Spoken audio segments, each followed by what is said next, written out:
Here in 234 and 239, the horse is finally being brought into the city.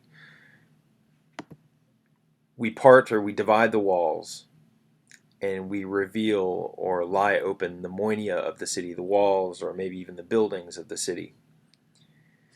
Everybody girds themselves, prepares themselves for the work.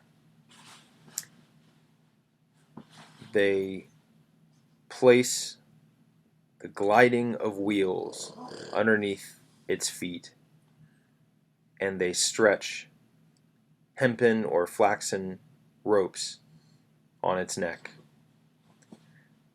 This death-bearing or fatal machine scales the walls, ascends the walls, teeming with arms. Boys and unmarried girls sing sacred things or sacred songs around it, and they rejoice to touch it or to touch the rope or the ropes with their hand or hands. So the verbiage here is direct, it is straightforward, or rather the word order is direct and straightforward. The verbiage is not. But that verbiage or the word order is in direct contrast to how sinuous and how serpentine the word order was in the previous lines, as the snakes came to the city and devoured Laocoon and his sons. Here it is so straightforward. Dividimus et pondimus, right? We divide the walls and we reveal the moinia, the inner walls of the city. And the Romans would have understood this as meaning that they opened up the gates here, but they also would have had to have broken down part of the wall. They would have had to destroy their own walls, or at least part of them, in order to accommodate this horse, something that the Greeks couldn't do for 9 years or 10 years previous. So everybody is in on this. Everybody prepares or girds themselves, equips themselves, dative here, operi, for their work, for the work.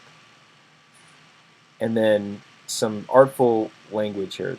The lapsus of the rota, or of the rotarum here, the gliding of the wheels, they subicume. So probably what we mean here is that they take tree trunks, they take logs, and they somehow put them underneath the horse, and then the horse rolls on those logs, and then as the last log sort of rolls out from underneath, they bring it around to the front, and they keep doing that until they can put the horse at its sedes.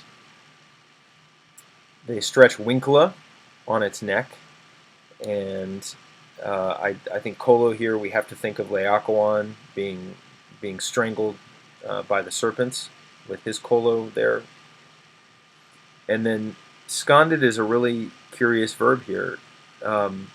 Nothing is ascending, nothing is scaling anything, but here the fatalis machina scandits the muros.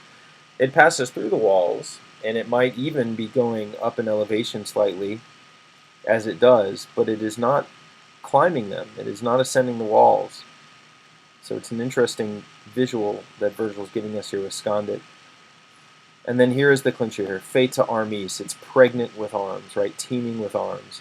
So later on, when we get the soldiers coming out of the horse and we get that imagery of giving birth, we would recall this enjambment here. We get the celebration. I mean, you can imagine the relief that the Trojans have been holed up in their city for 9+ years, and finally this siege is over. And so we get what would be a religious ceremony. We get boys and unmarried girls, unmarried because of Minerva, honoring Minerva, and they sing sacra, they sing sacred hymns, sacred Carmina, and they just can't believe it. So they are pleased to contingere the ropes with their hand. They wouldn't be able to touch the horse itself, but they would be able to be a part of bringing that horse into the wall. And so we have a scene of great celebration here after that scene of death earlier.